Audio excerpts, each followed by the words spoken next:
Another week here for WagerTalk Extra. I'm your host, Dan Alexander, and I, alongside my great guests here every Tuesday, Wednesday, and Thursday, are here to remind you that no matter what sport you're cashing on, that money all spends the same. And we love starting the week off with our unofficial, official co-host of the show, Andy Lang. Talk a little golf action with my guy, Andy.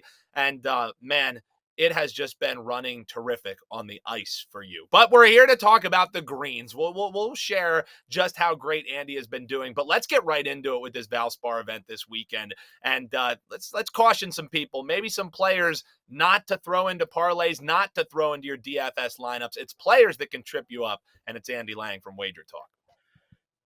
Yeah, Dan, we're going to take a look at two bigger names in this tournament that I think people are going to be betting on, mostly because of name value and a couple of other stats. And I think that these players can trip you up. We'll start with Justin Thomas, the number one betting favorite this week and the top priced golfer in DFS. Got to tell you, I don't want any part of him. So he barely snuck inside the cut last week, and then he finished 60th. And if you follow Justin Thomas, you know he's one of the best in the games, but just not this year. He has one top 20 finish this season. It's very unlike him.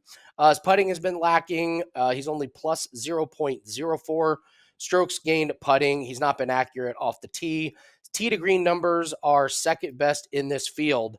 But in order to pay dividends and in order to return value, he's going to have his best finish of the season. And it's going to have to be a top three finish. He's a huge favorite in head-to-heads against Spieth and Fitzpatrick. So in order for him to return value, he's going to have to finish top three. He's going to have to beat Spieth and Fitzpatrick. It's way too steep of a price. No way I'm betting on Thomas in those head-to-heads and at those odds with him being that big of a favorite. So Justin Thomas is my first player that can trip you up. Second is Sam Burns, and this is going to be the ultimate current form versus course history in handicapping. If you look at current form, you're not real high on Sam Burns. If you look at course history, you're really high on him. Why? Well, he's won the last 2 years here.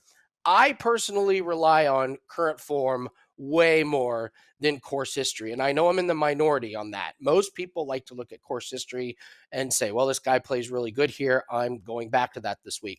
I am not. So I looked at the top 10 total strokes gained in this field, and Burns is not even in the top 10. He's 18th in this field, total strokes gained, and he's horrible, minus 0.50 strokes gained approach. That is a big problem at this course because this is a second shot course. It's fairly long. The fairways are difficult to hit most of the time. So you have to have good irons, and that's been the weak spot in his game. In last year's tournament where he won, Burns was plus 1.75 strokes gained approach, and the year before he was plus 0.93 strokes gained approach. And of the last 2 years, he was in much better form coming into this tournament. So in order for him to repeat his performances in past years, he's going to have an approach game that he's not had this season. I'm not going to bet on that. I think he's overpriced because he's won the last 2 years. But because of how he's been playing recently, no way I'm going to have Sam Burns in DFS lineups. I'm not going to bet on him outright, and I'm certainly not going to bet on him in head-to-head. So Sam Burns, my second player, that can trip you up. So JT and Sam Burns, those are players to maybe shy away from. Will it be one of our man Nick Borman's outright winners? Well, you'll have to tune in tomorrow's show to find out, I suppose. So, Andy, before we get to my personal favorite segment, your Draftkings Darlings, as far as this goes, this Valspar tournament, or I guess Valspar Championship, how is this weekend's event set up, and what can folks expect from the course that may favor or not favor some different golfers? Well, like a lot of tournaments down south, it's weather dependent. If you have really good conditions, you can have some pretty low scores. I mean, Sam Burns won this tournament shooting 17 under. It was very calm conditions. 3 years ago, the winning score was like -8. So it looks like the weather conditions are going to be pretty decent this week. The Valspar can be a fairly difficult course because it's a little bit long. It's unique in that it has 5 par threes and 4 par fives. So you want to look at guys who are good on the par threes and on the par fours.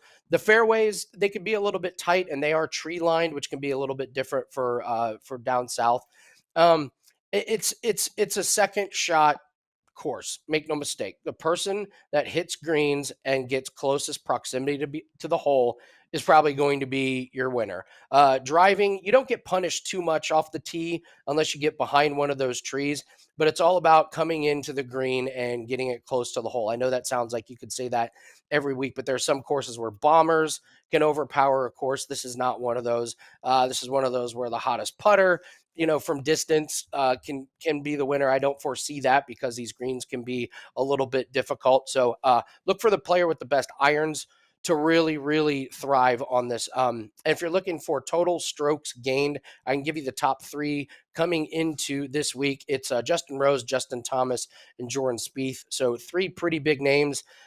Course history is difficult here. A lot of guys are kind of all over the board with their course history. And if you're looking for tee times that are going to do better than others, the afternoon on Friday looks to be the most windy, but it's only up to 17 miles per hour. I really don't get too concerned until we get over 20 miles an hour. But it looks like the afternoon on Thursday and morning on Friday, slight advantage. So maybe you lean a little bit more to those guys, but I don't think wind is going to be that big of a factor. And then, of course, we have the snake pit, which is holes 16, 17, and 18, three really, really tough holes. It's a great finishing three holes. Should be a challenging course. And last year we had an exciting playoff.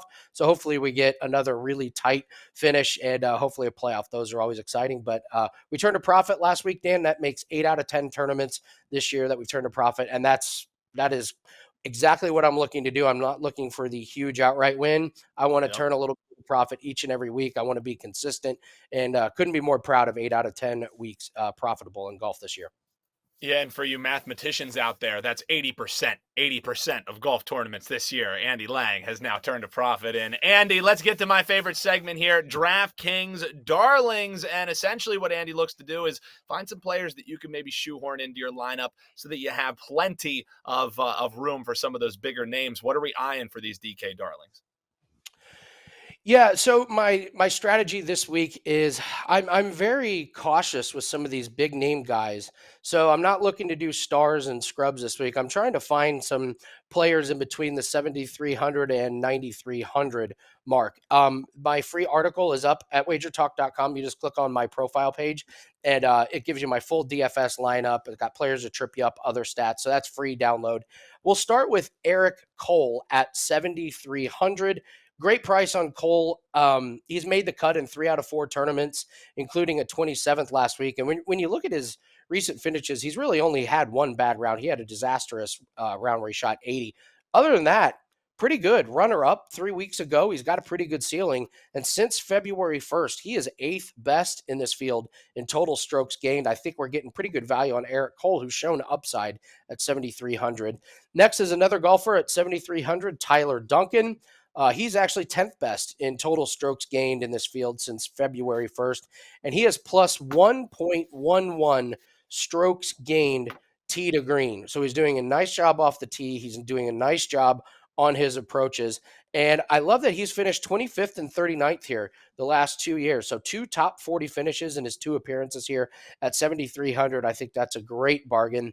And then I will go back to Byung-Hoon An at 7,900. He absolutely burned me last time we used him because he withdrew. But that is the only tournament this year he hasn't made the weekend. So I'm going to go back to him. Burned me once, but he came back strong with a made cut and got your points on the weekend. So hopefully he can get me more than 9.5 points, which is what he got me last time with the withdrawal. Thank you very much. But other than that, he's made the weekend every time. And at 7,900, I like it. So I'll start my lineups with Eric Cole, Tyler Duncan, and Byung-Hoon An. And Andy, going back right to it, even though you were like left at the altar, it's like an X that you just cannot kick. Andy Lang going right back to Byung-Hoon An, and that's your DraftKings Darlings. And Andy, before we get to this free play that you have for the folks, we have a matchup bet that you're going to be dropping. Man, just what you've been doing across all sports has been impressive. But when I just checked your page right before we came on here, how about 38 units that people, if they were just riding with your NHL, they picked up in these last few days? And you can actually put that together with what you're doing on the hardwood in NBA, a great combo pack. But I know you have to be proud about what you've been doing so far in 2023, especially with a 38 unit run in hockey. Yeah, for the record, I do not expect 38 units a week to continue in NHL. However, I do expect to keep turning profit. And we do have our special. We're going to leave that up. $149 gets all of our NBA and NHL props through the regular season and the playoffs in both sports. Right now, NHL is absolutely white hot. That's where we're doing most of our damage. So we want to leave this up for everybody. Take advantage of it. Hockey props have just been fantastic. And we got a 5% UFC play up. But yeah, doing the damage on the ice is what's working really, really well right now. And as we record here on a Tuesday afternoon, Andy Lang also 100% in lacrosse bets. He only had one of them, but 100% nevertheless.